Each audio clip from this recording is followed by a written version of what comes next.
દેવા રે વાલા, એવા ભાગવત દેવા રે વાલા, શ્રીમદ ભાગવત કરું આરતી, રાધા કૃષ્ણની સેવા રે વાલા, શ્રીમદ ભાગવત કરું આરતી, રાધા કૃષ્ણની સેવા વાલા, શ્રીમદ ભાગવત કરું આરતી, રાધા કૃષ્ણની સેવા રે, કપૂર ગૌરમ કરુણાવતારમ સંસાર સારમ ભુજગહારમ સદા વસંતમ હૃદયારવિંદે ભવમ ભવાની સહિતમ નમામિ, મંગલમ ભગવાન વિષ્ણુ મંગલમ ગરુડધ્વજ, મંગલમ પુંડરીકાક્ષો મંગલાય તનો હરિ, સર્વમંગલ માંગલ્ये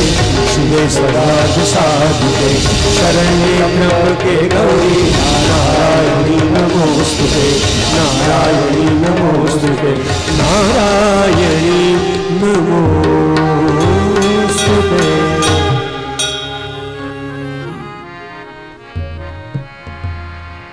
યાની કાની ચ પાપાની જન્માંતરકૃતાની ચ સ્થાની સર્વાણિ નશ્યન્તો વદદક્ષિણાયાં પદે પદે.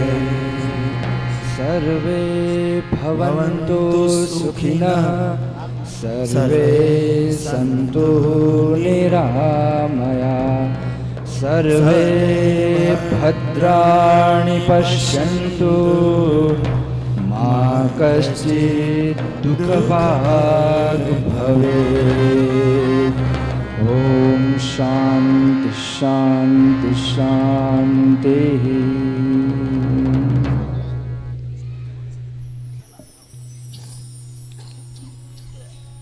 બધા યજમાન પરિવારો સભાની અંદર પોતપોતાનું સ્થાન ગ્રહણ કરશે. આવો પંચમ દિવસના શુભ મંગળ પ્રભાતે શ્રીમદ ભાગવત કથાને આપણે આગળ ધપાવી છે. ત્યારે ગઈકાલનું દ્રશ્ય આપણા જીવનના એક નજર સંભાળનું બની ગયું છે કે જ્યાં નંદ નંદ યશોદાનંદન નટખટ કૃષ્ણ આપણે ત્યાં પધાર્યા છે. અરે એ કૃષ્ણના દર્શન કરવા માટે આપણે મથુરા કે ગોકુલ જવું પડે છે, પણ આજ ગઈકાલે સ્વયં ભગવાન કૃષ્ણ આપણા આંગણે પધાર્યા છે. વિચાર તો કરો, એ ભગવાન કૃષ્ણની ગાથા કેટલી સુમધુર ગાથા છે. અને એ શ્રીમદ ભાગવત, એ ભાગવતનું હૃદય જો હાર્દ જો કહેવાય તો એ દશમ સ્કંદ છે, જેમાં ભગવાન કૃષ્ણને એટલી દિવ્ય માધુરી લીલા છે કે મારું ને તમારા મનડાને ચોરી લે છે. એ ભગવાન કૃષ્ણએ ગોકુળ વાસીઓના મન ચોર્યા હતા. ને ભગવાનને બાંધવા હોય ને તો માત્ર એક જ વસ્તુથી બંધાય છે, બાકી ભગવાન કૃષ્ણ કે કોઈ ભગવાન ક્યારેય ધન કે દોલત કે સંપત્તિથી ક્યારેય બંધાતા નથી. માત્ર એક જ આશય, ભગવાનને બાંધવાનું જો મોટામાં મોટું સાધન હોય ને તો એક જ છે, મારો ને તમારો હૃદયનો પ્રેમ છે. એક જ એવી સાંકળ છે કે ભગવાનને બાંધી શકે છે. વિચાર તો કરો, એ ભગવાનની ગાથાની અંદર, શ્રીમદ ભાગવત ગાથાની અંદર, જ્યાં રાક્ષસ કુળ જે ખૂંખાર વિચિત્ર ધરાવતો એ કુળની અંદર મહાન ભક્ત પ્રહલાદ જેવાનું અવતરણ, જેના ઘરની અંદર કોઈ દી ભગવાનનું નામ નથી લેવાનું, જેને ભગવાન સાથે દુશ્મની કરી એવા કુળની અંદર મહાન ભક્ત પ્રહલાદ જેવાનું અવતરણ થાય. આનું એક જ કારણ, આનું એક જ મધ્ય બિંદુ જો કોઈ હોય તો એ સંત સમાગમ છે, માત્ર ને માત્ર સત્સંગનો પ્રભાવ છે. અરે અજામિલની અંદર, અજામિલનું જીવન તારનારની અંદર જો માત્ર મધ્ય બિંદુ જો કોઈ બન્યા હોય તો એ સંતો છે. અને સત્સંગ થકી જ જીવનની આપણી પુષ્ટિ થાય છે. સત્સંગ થકી જ આપણા જીવનના રાહનો માર્ગદર્શન આપણને બતાવતા હોય છે. ને આજે આ શ્રીમદ ભાગવત ગાથા, ભગીરથી ગાથા આપણા ઘરના આંગણે આવી છે, આપણા પટાંગણની અંદર આવી છે, ત્યારે આ લાભ અવશ્ય આપણે લેવો જોઈએ.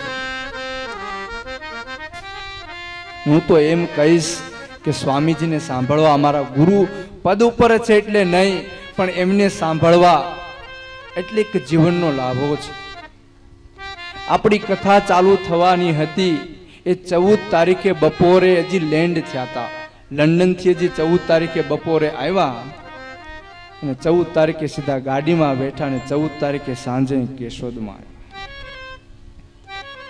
દેશ વિદેશની અંદર પોતાની ઇંગ્લિશ કે હિન્દી કે સંસ્કૃત લેંગ્વેજની અંદર પોતાની ભાવવાહી શૈલીમાં લોકો સુધી ભગવાનના ચરિત્રો, લોકોના હૃદય સુધી ભગવાનના ચરિત્રોને કંડારે છે. જેવો માણસ સામે છે એવી રીતના એને પીરસે છે. માત્ર સાથે સાથે ખાલી માત્ર શ્રીમદ ભાગવત ગાથાનું રટન નહીં, પણ એક વૈશ્વિક લેવલે એવું સંકુલ ઊભું કર્યું છે જેમણે પોતાની નાની ઉંમરની અંદર જેને જબરદસ્ત નામના પ્રાપ્ત કરી છે. આજે સ્વામિનારાયણ સંપ્રદાયની અંદર અગ્રણીય સ્થાન જે કહેવાય યુવાન સંતોની અંદર અમારા આદર્શ જો કોઈ કહેવાય તો અમારા સ્વામીજી છે. અરે એકવાર એમની પાસે તો આવજો. અરે એ નાનો હોય તોય ભલે, એ મોટો હોય તોય ભલે, એ કોઈ પણ જ્ઞાતિનો હોય તોય ભલે, એના મનની અંદર કોઈ દી જ્ઞાતિ નથી આવી. અમને ઓલવેજ એવું કહે, કાયમને માટે એવું કહે, કોઈ દી જ્ઞાતિ ન જોતા એના હૃદયનો ભાવ જોજો, હૃદયનો ભાવ જોજો. કારણ કે રામ ને કૃષ્ણ ને સ્વામિનારાયણે કોઈ દી જ્ઞાતિ નથી જોઈ. જો જ્ઞાતિ જોઈ હોત ને તો આજે ભગવાન રામને પણ કોઈ ન માનત, ભગવાન કૃષ્ણને પણ કોઈ ન માનત, ને ભગવાન સ્વામિનારાયણને પણ કોઈ સ્વીકારત નહીં. કારણ કે ઘડનાર તો એ કુદરત છે, જ્ઞાતિ વાત તો આપણે ઊભી કરી છે. બાકી હિન્દુ હોય કે મુસલમાન હોય કે ખ્રિસ્ત હોય કે કોઈ પણ જ્ઞાતિ હોય, વાત તો ભક્તજનો પ્રેમની છે, હૃદયની છે. એ કદાચ આપણે કોઈ પણ જ્ઞાતિની અંદર હોઈએ, જો આપણો હૃદયનો ભાવ શુદ્ધ ન હોય તો જ્ઞાતિ અરે કંઈ લેવા દેવા. સવારે ઉઠી અને સાંજ પડે અને જો બોટલો ઉછાળવાની હોય, એ કોઈ પણ જ્ઞાતિનો છોકરો હોય કે કોઈ પણ જ્ઞાતિનો પુરુષ હોય, સાંજે ઉઠી કે સાંજ પડે અને ફાર્મ હાઉસે જઈને જો બોટલો ઉડાડવાની હોય તો પછી એ જ્ઞાતિ મહત્વનું નથી. માણસના કર્મથી મહાન બને છે, માણસ કોઈ દી જ્ઞાતિથી મહાન નથી બનતો. તો આવો એ ગાથાને આપણે ભગવાન કૃષ્ણની ગાથા કે જેમણે પોતાનું હૃદય, પોતાનું સ્વરૂપ શ્રીમદ ભાગવત ગાથાની અંદર ન્યોછાવર કર્યું છે, પોતાનું જીવન, પોતાનો પ્રાણ. એમ ઉદ્ધવજીને કીધું કે હે ઉદ્ધવ, આ મારું સ્વરૂપ છે ને કળિયુગની અંદર સાક્ષાત આ શ્રીમદ ભાગવતના સ્વરૂપ બનીને હું આ કળિયુગમાં વાસ કરીશ. આવો એ શ્રીમદ ભાગવત ગાથાને આપણે આગળ લઈ જઈએ, જ્યાં શ્રી કૃષ્ણ ભગવાન આજ એટલી સુમાધુર્ય લીલા કરશે. આજ ભગવાન કૃષ્ણ મથુરાની જેલમાંથી ભગવાન કૃષ્ણ આજ ગોકુળની તરફ પ્રયાણ કરશે, જ્યાં નંદ બાબાને ત્યાં અનેક ઉત્સવો કરશે, અનેક માખણ ચોરીની લીલાઓ થશે, ગોવર્ધન લીલા થશે, રાસ લીલા થશે, ને ભગવાન કૃષ્ણની વિદાય.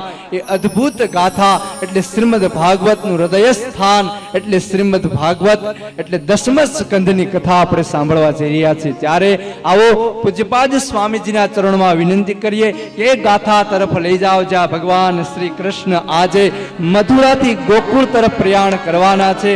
આવો પૂજ્યપાદ સ્વામીજી કે ચરણોમાં.